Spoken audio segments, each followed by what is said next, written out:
Bienvenidos una vez más a una clase de farmacología virtual del grupo Atlas. Hoy vamos a hablar de coagulación. Mi nombre es Jerry Chacón Alania y los voy a guiar a lo largo de este tema con el siguiente temario. Vamos a tocar un poco la conceptualización, la fisiología y la farmacología. En cuanto a la conceptualización, tenemos que tener muy en claro que para ese tipo de patologías básicamente y ese tipo de terapéutica tenemos que buscar el balance tanto entre los factores coagulantes y los anticoagulantes. Si vemos que un paciente, por ejemplo, tiene mucha tendencia a la coagulación, tenemos que usar terapia anticoagulante. Si vemos que un paciente tiene mucha tendencia a la hemorragia, tenemos que usar coagulantes. Ahora, tenemos que ver que en sí la dependencia de la hemostasia depende de un óptimo nivel de funcionamiento que implica tanto la fluidez como la coagulación en sí misma. Vemos que estos fármacos tienen estrictos intervalos terapéuticos ya que pueden conllevar a mayores RAMs y en realidad se necesitan monitorizar constantemente. Para recordar un poco de fisiología, cómo es que funciona básicamente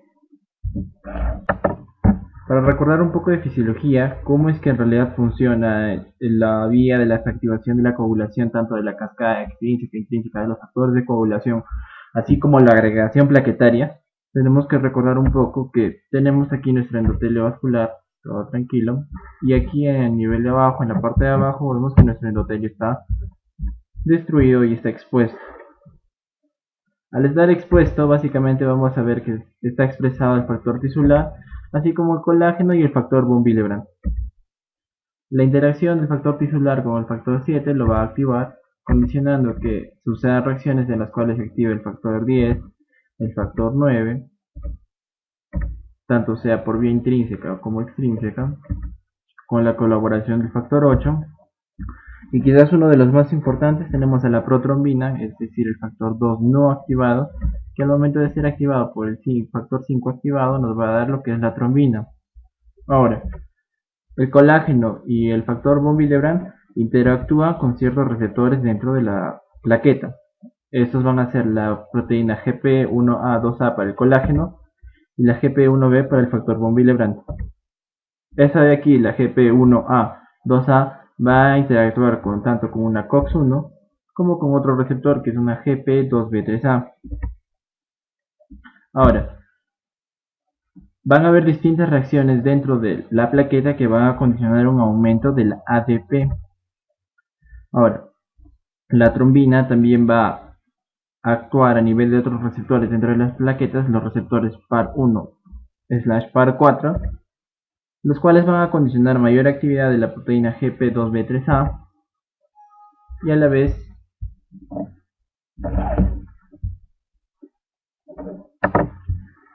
van a condicionar lo que es la trombina, va a condicionar un aumento del fibrinógeno para que pase a fibrina y pueda fijar las plaquetas. Ahora, esta interacción con la proteína GP2B3A va a interactuar con el fibrinógeno, que a su vez va a interactuar con otra proteína GP2B3A de otra plaqueta para generar adhesión plaquetaria. Ahora, el ADP por sí mismo va a generar una respuesta en los receptores P2I1 y P2I12, que son muy importantes en cuanto a la agregación plaquetaria, que ya vamos a ver luego por qué. La COX-1 produce tromboxano A2, lo que condiciona mayor reclutamiento de plaquetas y por tanto tenemos lo que vendría a ser el trombo hemostático primario, que después al ser unido con la fibrina nos va a generar el trombo hemostático secundario. Todo esto de acá lo que nos va a representar es básicamente la forma en la que se tienden a formarse los fenómenos coagulatorios. Ahora, por otra parte, el endotelio vascular secreta la prostaciclina, que es la prostaglandina I2 básicamente, la cual va a tener una función inhibitoria respecto a la agregación plaquetaria. En cuanto a todos los fármacos que podemos usar respecto a este tema de coagulación, tanto anticoagulantes como coagulantes, vamos a tener principalmente a los anticoagulantes parenterales, a los orales, a los fibrinolíticos, a los inhibidores de la fibrinolisis, antiagregantes plaquetarios y por último la vitamina K. Estos 6 grupos farmacológicos básicamente los podemos dividir en dos: los que favorecen la coagulación, es decir, los inhibidores de la fibrinolisis y la vitamina K, y los que favorecen la anticoagulación, como son los fibrinolíticos y los anticoagulantes, tanto parenterales como orales, y los antiagregantes, que van a evitar la formación de mayor agregación plaquetaria y van a evitar la formación de trombos. Ahora, empezamos con los anticoagulantes parenterales. Vamos a ver que respecto a su farmacocinética, se administran por vía intravenosa, es básicamente por eso que reciben el nombre de parenterales, o también se pueden administrar por vía subcutánea profunda. Vamos a ver que si los administramos por vía intravenosa tenemos que usar una infusión continua con un goteo intermitente de entre 4 a 6 horas más o menos, y si es que se usa una vía subcutánea profunda podemos usarlo cada 8 a 12 horas. Su distribución varía aproximadamente, su disponibilidad en sí es de 30% para el heparina, del 90% para heparinas de bajo peso molecular y el 100% para fondaparinux. En cuanto a los anticoagulantes parenterales, vamos a hablar principalmente de esos tres: las heparinas, heparinas de bajo peso molecular y fondaparinux. Básicamente, las dos últimas vienen a ser las derivadas de la primera y después les voy a explicar exactamente cómo. Vamos a ver que el tiempo de vida de este tipo de fármacos va a variar según dosis y vía de administración. Tengamos en cuenta de que la administración intravenosa de este tipo de fármacos va a tener un inicio de acción inmediato. Sin embargo, si administramos las heparinas o cualquier heparina de bajo peso molecular o fondaparinux por vía subcutánea profunda, el inicio de acción se va a retrasar 1 a 2 horas. Entonces, para la heparina sódica, vamos a ver que más o menos respecto al tiempo, tenemos que para 100 unidades por kilogramo de peso tenemos aproximadamente 1 hora de duración, tiempo de vida media. Para 400 unidades por kilogramo de peso tenemos 2.5 horas. Para 800 unidades por kilogramo de peso vamos a ver más o menos un tiempo de vida promedio de 5 horas. Para heparinas de bajo peso molecular de 4 a 6 horas y para fondaparinux de 17 horas. Respecto a esto, vamos a ver que básicamente la heparina en sí va a ser degradada por el sistema retículo endotelial y va a ser excretada luego por la vía digestiva.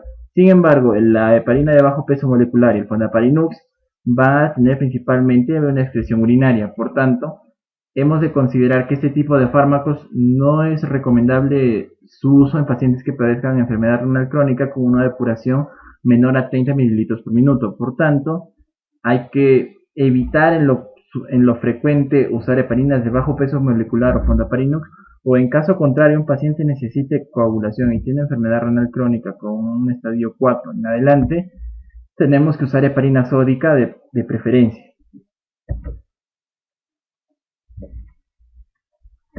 Bueno, vamos a ver respecto a su farmacodinámica. Básicamente este tipo de fármacos va a funcionar de esta forma. En sí ellos no poseen actividad anticoagulante intrínseca, es decir, no van a generar la actividad anticoagulante por sí mismos, sino que van a necesitar unirse a otras proteínas, principalmente la antitrombina. Acelera la inhibición de proteasas, lo que condiciona inhibe la coagulación. Forman complejos estables con la antitrombina, como les había mencionado, y tenemos que la heparina va a actuar a nivel del factor 10A y del 2A, es decir, la trombina. Y la heparina de bajo peso molecular va a actuar también a nivel del factor 10A y de la trombina. Y el fondaparinux va a tener actividad selectiva contra el factor 10 activado. Como recordamos desde el gráfico pasado, el factor 10A viene a ser uno de los más importantes, ya que viene a representar la vía, es uno de los representantes de la vía común de la cascada de coagulación. Por tanto, es importante su inhibición.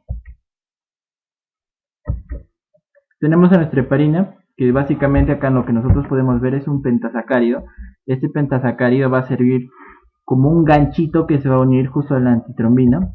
Tenemos nuestra antitrombina con un sitio de unión que todavía no está apto para recibir e inhibir al factor 10 ni tampoco inhibir a la trombina. Entonces, lo que hace la heparina es se une mediante este ganchito de este pentasacárido a la porción gluconatada de la antitrombina, lo cual va a generar dos tipos de reacciones. Con la trombina va a generar un complejo estable en la cual nosotros vamos a ver que el pentasacárido queda anclado acá y el resto de la colita de la heparina va a generar a modo de puente un atrapamiento de la trombina, es decir, quitando el sustrato libre dentro de la sangre y dentro de la acción plaquetaria, con lo tanto va a disminuir la agregación plaquetaria.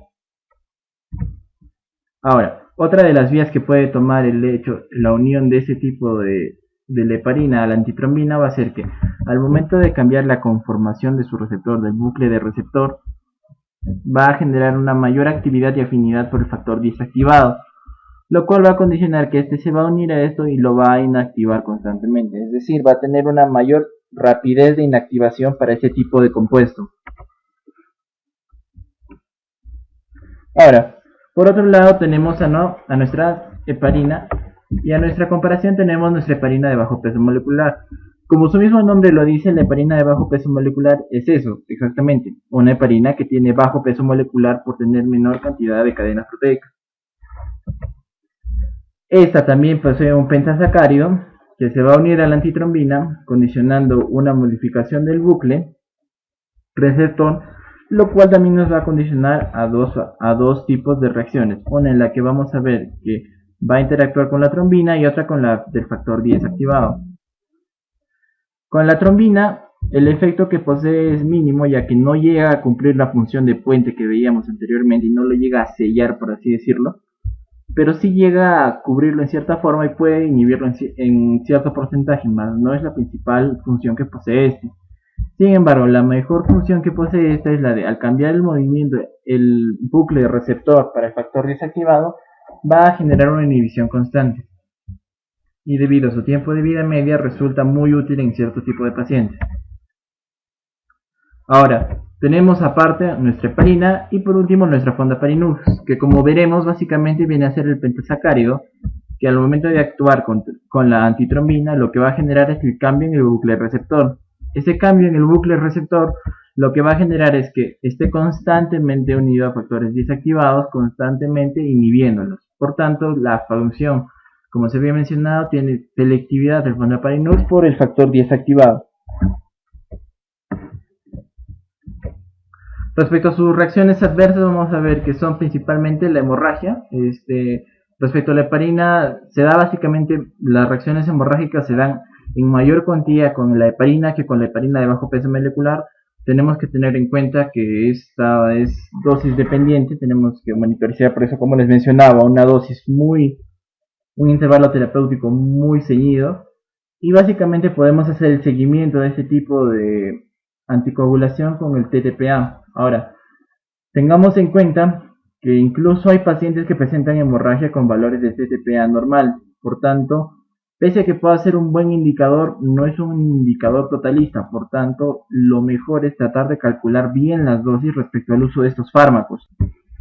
Ahora, en casos de hemorragia leve, básicamente lo que nosotros tenemos que hacer al llegar a un paciente con una hemorragia que no es tan profusa y no compromete en gran cantidad la hemodinamia del paciente, lo primero que tenemos que hacer es suspender el tratamiento y reponer líquido. Ahora, sin embargo, si nosotros tenemos una hemorragia ya de moderada a severa o principalmente severa, lo que tenemos que administrar es el sulfato de protamina vía endovenosa con un goteo de 1 miligramo, con 1 miligramo con 100 unidades. Máximo lo que tenemos que pasar es 50 miligramos en 10 minutos. Les explico mejor esto. Si nosotros sabemos que en un paciente que pesa, por ejemplo, X kilos y hemos usado 50.000 unidades, por así decirlo, tenemos que buscar que por cada 100 unidades tenemos que administrar 1 miligramo de sulfato de protamina, sin pasarnos de 50 miligramos en 10 minutos. Ese tratamiento se tiene que hacer hasta que los valores de TTPA, o en todo caso la hemorragia ceda. Ahora, un dato curioso que tenemos que saber sobre el sulfato de protamina es que básicamente se obtiene del semen de salmón.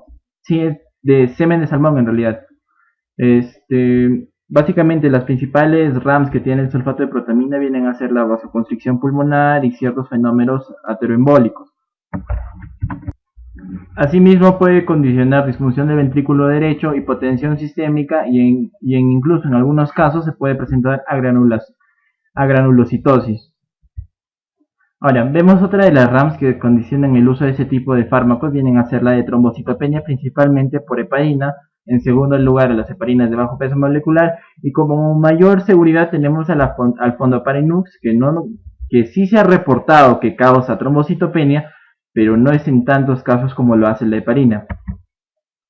Respecto a eso, también podemos ver que generan hepatotoxicidad aparente, ya que elevan en algunos casos transaminases incluso a valores mayores a 5 veces el valor normal. Pueden generar osteoporosis, principalmente con heparina, hiperpotasemia, ya que la heparina tiene cierto efecto inhibitorio de la síntesis de aldosterona. Ahora, tenemos que tener en cuenta que hay resistencia con el tratamiento de heparina. Es decir, no en todos los pacientes vamos a ver una correcta respuesta a la administración de heparina. Principalmente los tres factores que influyen en la resistencia a la heparina vienen a ser una abundancia excesiva del factor 8 de la coagulación en casos de embolia pulmonar masiva y en casos en los que nosotros veamos que haya defectos genéticos de antitrombina. Como habíamos visto, si no hay antitrombina, la heparina no tiene dónde actuar y por tanto tiene un menor efecto y por tanto resistencia al tratamiento. Respecto a los usos clínicos de la heparina, vemos que básicamente se puede usar en trombosis venosa, en embolia pulmonar, en angina inestable, en infarto agudo de miocardio y también en tratamientos como la angioplastía con globo propios de este tipo de patología, en coagulación intravascular diseminada